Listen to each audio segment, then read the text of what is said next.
day 4, LeetCode a day, and I found my answer for the maximum sum array, which is using what is it called cut-in method. First off, you set a global max to the first number, local max to the first number, and you loop through from the second item to the last item, and then you loop it, and local max equal to n.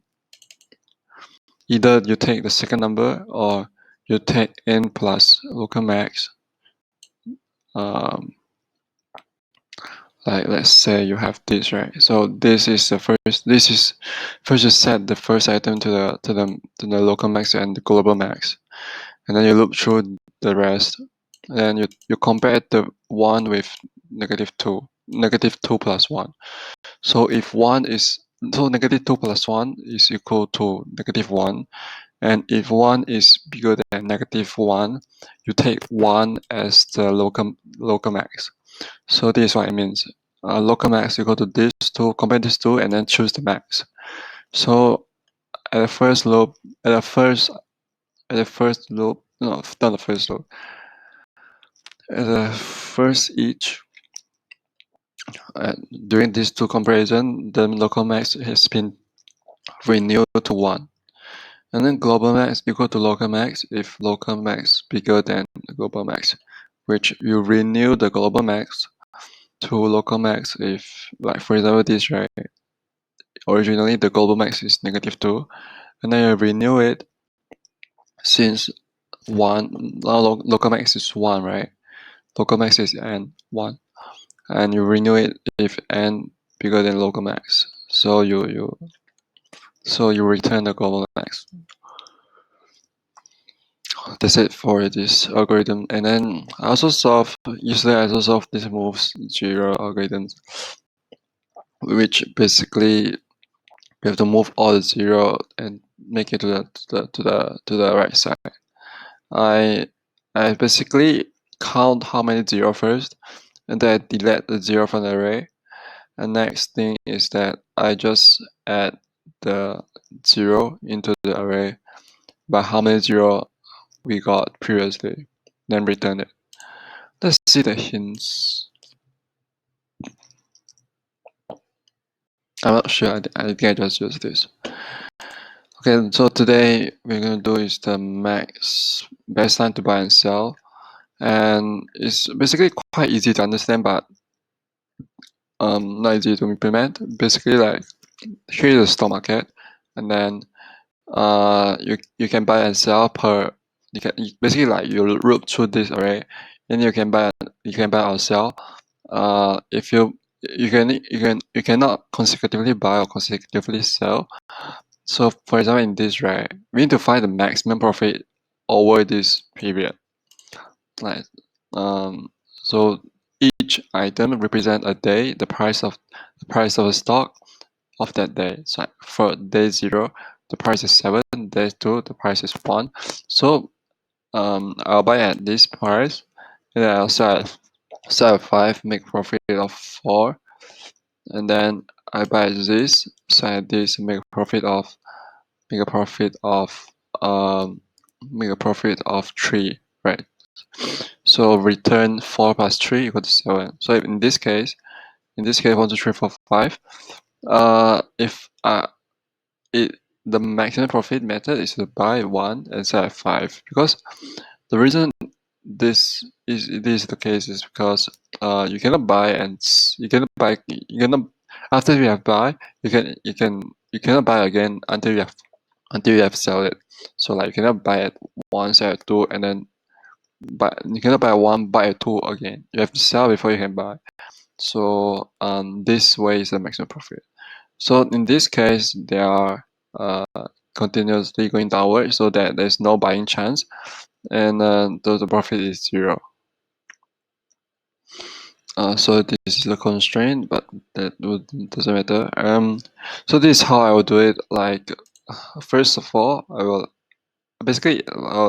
set a profit to 0 to initial profit, and then I've entered the return. This is my end goal, right? And then I need to set some constraint, like I will buy if um if value I is lower than value I plus 1. Does it make sense? Like for example, I have 2, 1, 3, 4, 5. 2, 1, 3, 4, 5. Will I buy a 2 if I know that the next value is 1, right? So I will buy a 1 instead of buy a 2. Am I correct? So this makes sense. I'll buy if value 1, value the the first value is lower than second value, so I'll buy at the first value. The next rule is I'll sell if value I plus 1. I'll sell if value I plus 1 bigger, not bigger than, so it's like I will sell if the next value is lower than my current value. Correct. It looks confusing, but the logic is that let's say I have 1, 2, 3, 4, 5, and I wouldn't sell at 3, so I buy at 1, right? I have 1, 1, 2, 3, 4, 5. At first I compare 1 and 2, and 2 is larger than 1, so I'll buy at 1. And after I buy 1, I go to 2 and 3. So 3 is larger than 2, so I wouldn't sell. I'll rather sell at 3, right? So sell at 2 doesn't make sense. So this is what it means. Sell if value I I only sell if, like, let's say I have 1, 2, 2, 4, 5. So I will buy at 1, sell at 2, and then next I'll buy at 2 again, sell at 5. Okay, so this is what it means. If the next value is equal or lower than the current value, I will sell it. It's very interesting because we already know what value are in advance, so we can do this method. We can see what's the next value. So its next value is over higher, then I will sell at the last value. Okay, if the next value is, if there's an up and down, then there I'll buy and sell. If that's it for this part.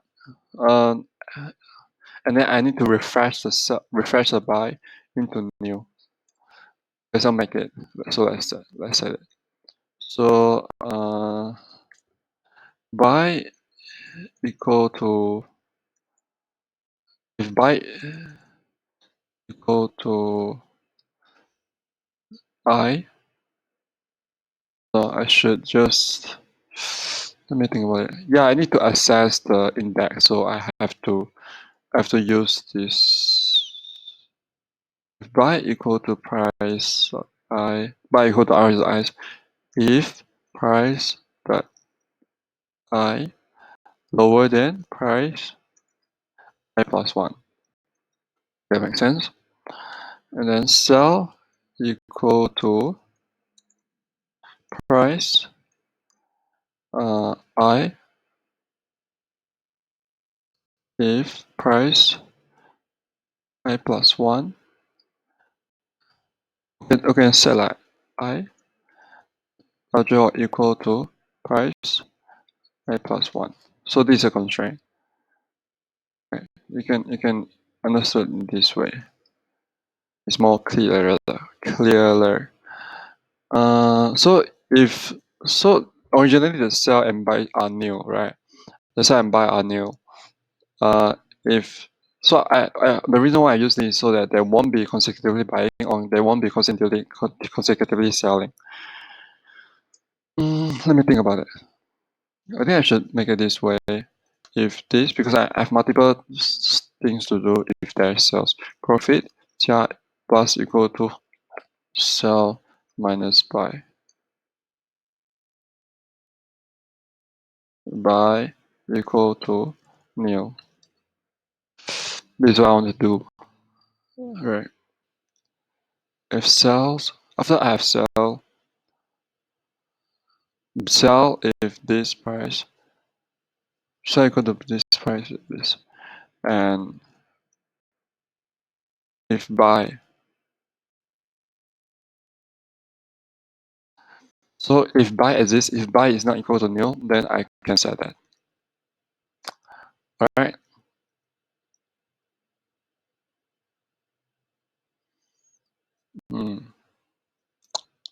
Let's try. But I think some error will pop up. No, I don't think so. Let me think. Yeah, I think this is fine. Line 6. Conversion of integer with nil. Line 6. Line 6 is this. Equal to cell equal to nil. I have to set this, I guess.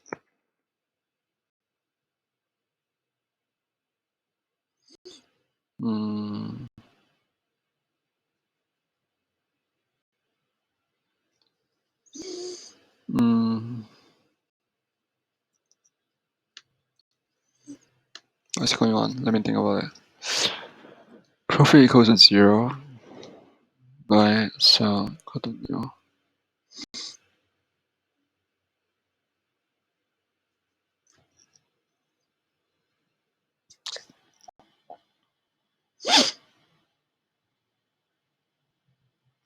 Another method I could use is basically like each with price index. Just syntax stuff. So this price, this V price, if buy, and this V. Oh, I get it. I get what's the error. The reason error pop is because when it comes to the last item, there is no price.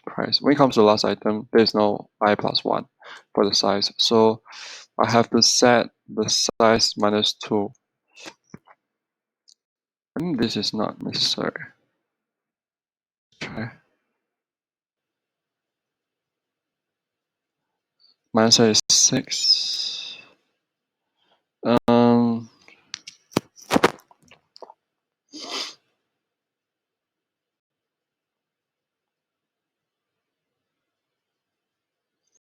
I think let's set this.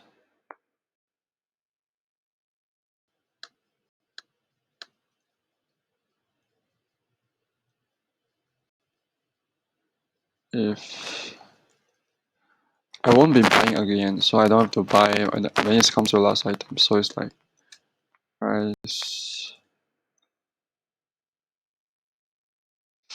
Let me think about it.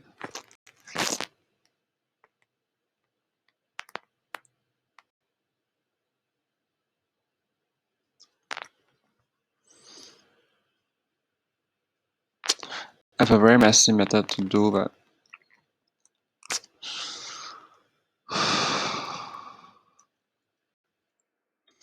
I set it as -2 and higher. I should.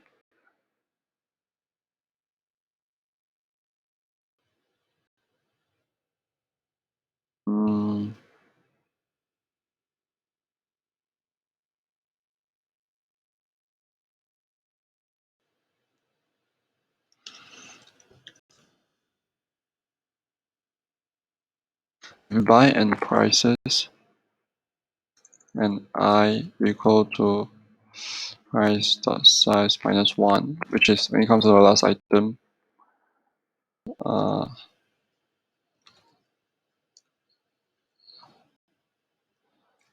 Sell the new price. So equal to this. Just update the cells.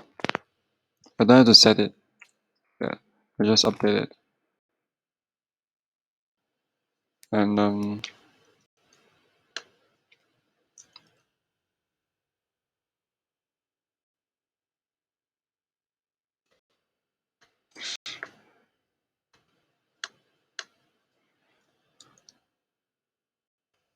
or I equal price size -1.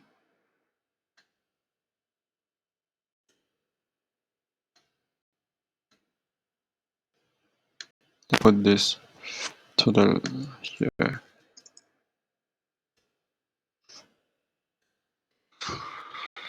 So that at last one, this won't be checked.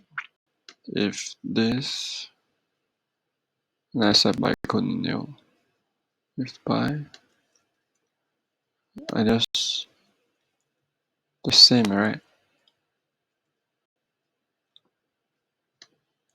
Let's make it 1, and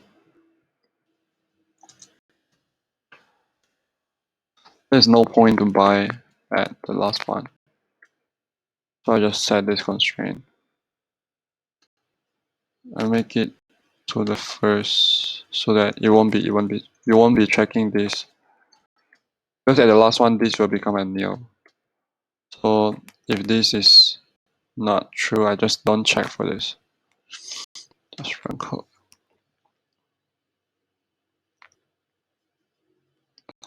Runtime error.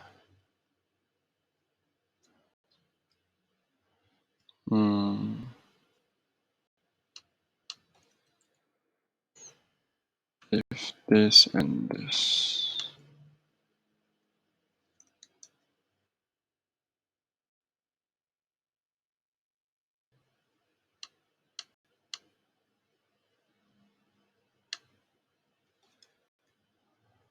Run again. Runtime error. Line 44. What's going on?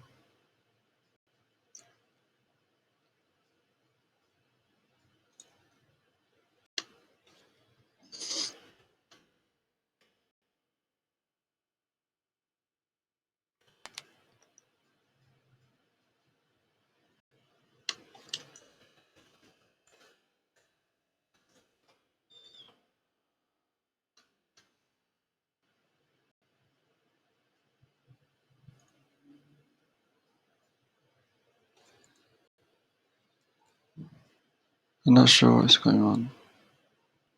Where is the line 50? Line 45.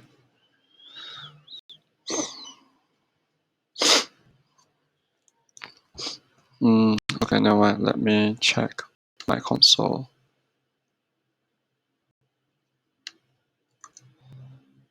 Makes profit.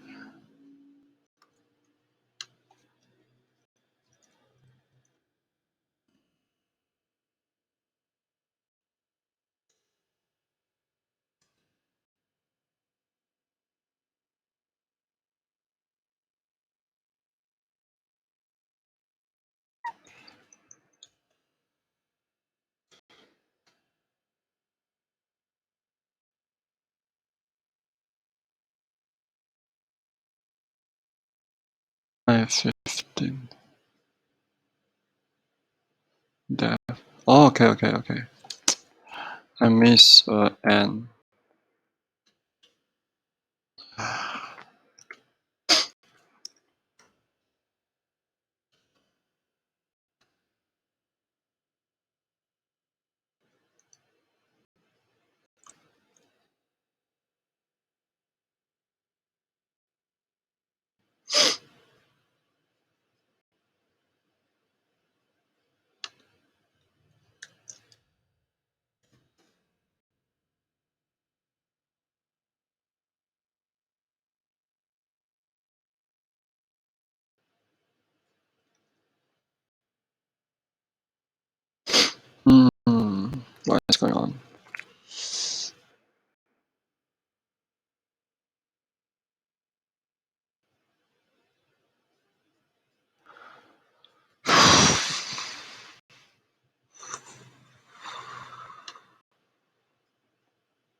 So 5, profit 4, profit 7.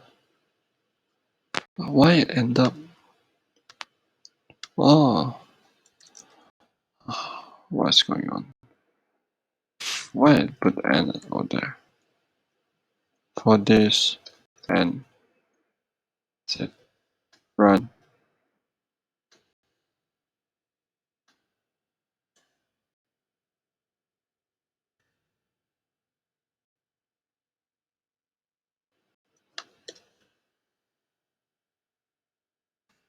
Yeah, correct. Accepted. So that's it. That's it for this problem. I don't not sure if it's the most efficient because in the sense that I saw one loop. So if this one loop is basically O n time, right?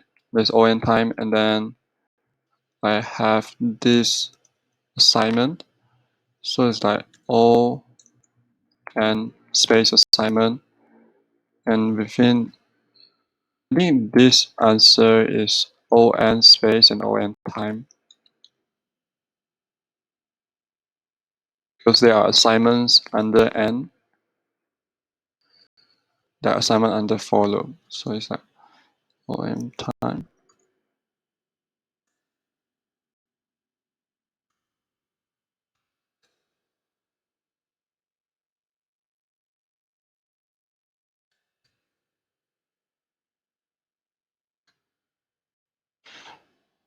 That's it for this part. Thank you.